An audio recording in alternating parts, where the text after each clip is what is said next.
Então, baseado nesse texto agora, obrigado pela sua presença, obrigado pela presença de todos vocês, Braulio Moura, Mônica Mendes, Reverendo Flori, Pedro Flori, Deus abençoe pelo seu protesto sábio que você está fazendo, Deus abençoe sua vida, Deus abençoe profundamente seu ministério em todo o globo, conforme o Senhor está fazendo. Luciano Leonel, William Santana e todos vocês que eu já saudei, ele equipara levar a cruz. Eu vou fazer um pequeno desenho aqui para mostrar para vocês como ele está, qual era a mentalidade do Senhor Jesus quando ele disse: tome a sua cruz e siga-me. Porque todo mundo pensa, todo mundo imagina que levar a cruz de Cristo, que levar a sua cruz, né, tomar a sua cruz, é sair caminhando, pegar uma cruz, língua para fora, chorando, sofrendo, caminhando. Isso aqui. Aí Jesus vem, no meio da mensagem que ele começa a falar sobre a cruz, ele coloca, de repente ele coloca duas coisas. Uma delas eu vou falar agora, a outra falarei depois. Mas ele coloca dizendo o seguinte: você vai construir uma torre. Você vai construir uma torre, né? Vai construir uma torre, e ele diz assim: você tem condições, você tem elementos necessários para poder construir essa torre, você tem elementos necessários para construir essa torre, você tem elementos para construir essa torre? Ele está perguntando.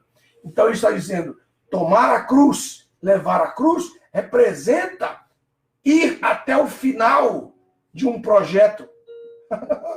Meu Deus. Você tem um projeto? Você tem um propósito? Você tem um projeto? Você tem um projeto de evangelizar? Essa é a sua torre, a sua construção. Você tem uma mensagem para pregar no mundo? Esse é o seu projeto. Essa é a sua torre. Essa é a sua cruz. Você pastoreia um rebanho e tem muitas pessoas que dependem de você e vem o desânimo, vem a tribulação, vem a angústia. Você tem que terminar essa torre. Levar a cruz, nesse primeiro ponto aqui, é construir esta muralha, chegar até o final. E como você está vendo aqui, Neemias está na metade da sua torre, na metade do seu projeto, na metade do seu mundo.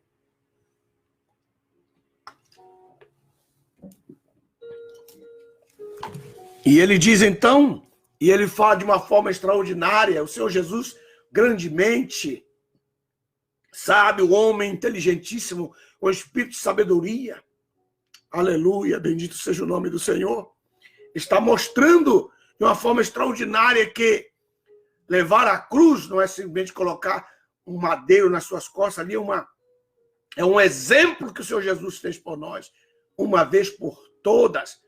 Não haverá outra pessoa que possa competir e triunfar como ele competiu, levando a sua cruz. Ele tinha uma meta, ele tinha um propósito, e ele chegou.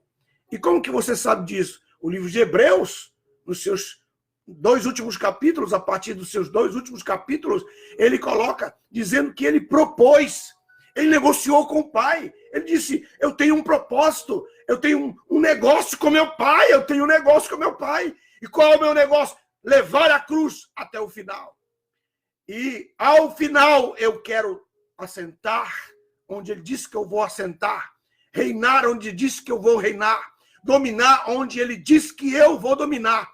Ele disse, negociamos essa coroa, eu levo a cruz, não vou me importar com as afrontas, porque eu vou construir esta torre, eu vou levar até o final, eu vou chegar até o final, eu construirei essa torre. Depois o Senhor me entrega essa coroa.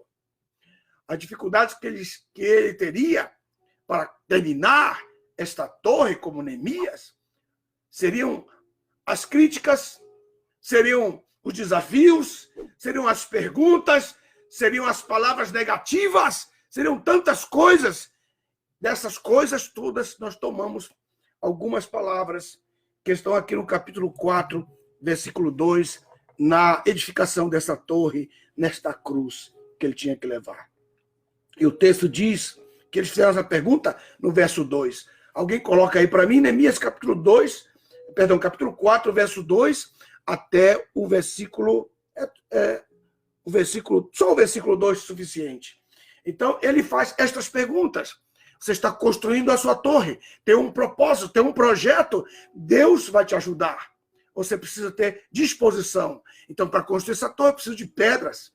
Neemias não tinha todas as pedras que ele precisava, então ele teve que levar as pedras do antigo muro, da antiga muralha, as pedras do antigo templo que estavam esparramadas, lançadas ali. Ele teve que juntar todos os recursos que ele tinha, igual você, junte todos os recursos que você tem, os seus recursos intelectuais, seus recursos econômicos, seus recursos educacionais, seus recursos de pessoas, seu recurso pessoal, das pessoas que estão contigo, descobrir quais são as fiéis e mantê-las fiéis a ti, honrá-las, fazer com que elas estejam ao seu lado. Tudo isso faz parte do projeto de tomar a sua cruz e segui-lo. Aleluia. Então, nesse projeto, nessa caminhada, alguns se levantarão e eles farão essas perguntas. Veja o que tem o texto para nós. Primeira pergunta, eles farão que fazem estes fracos judeus? Que fazem esses fracos judeus? Número 1. Eles vão olhar para você e vão dizer, sim, eles são fracos. Que fazem esses fracos? Deixa que eles te chamem de fracos. Por quê? Porque o poder de Deus, ele é especialista em se estabelecer e em produzir usando esta fraqueza. Porque esta fraqueza clama, esta fraqueza ora por ele, clama por auxílio, pede ajuda. Esta fraqueza suspira quando você dirige seu carro e vai para algum desafio, para enfrentar algum desafio. Esta fraqueza chora, esta fraqueza implora, esta fraqueza, de alguma forma, se aperfeiçoa no poder do nome de Deus.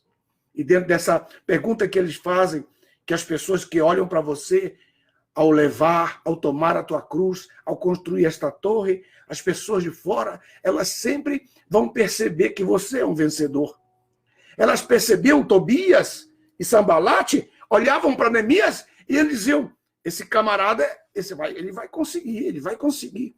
As críticas que eles faziam não eram porque eles não eram capazes. As críticas eram para que ele desanimasse.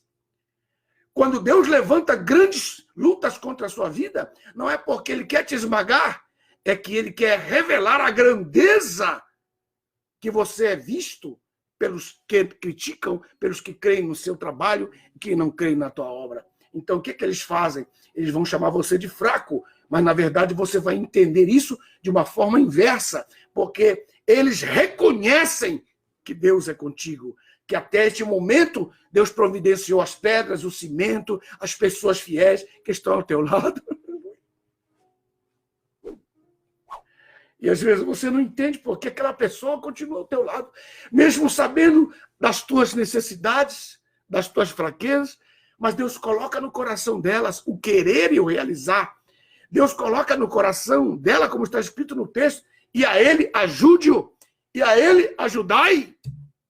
E elas prevalecem, mesmo passando necessidade contigo, elas prevalecem, elas continuam na meta, porque elas também estão levando a cruz contigo. Aleluia, bendito seja o nome do Senhor. E dentro desse princípio, eles estão perguntando que fazem esses fracos judeus. Deixa que eles perguntem, que fazem? Eles, todavia, não têm ideia do que você está fazendo. Eles, todavia, ainda não têm ideia. A muralha está no meio. Por que está no meio? Está no meio porque ela está crescendo. Ela está no meio porque ela está equilibrada. Ela está no meio porque todo o povo está te ajudando. O teu propósito está subindo, sendo edificado à medida da capacidade de cada um deles. Não vai romper e fazer com que cresça de um lado e o outro seja baixo. Ela está subindo de maneira igual. Ela está subindo de maneira uníssona. Ela está subindo de maneira equilibrada. Não se apresse.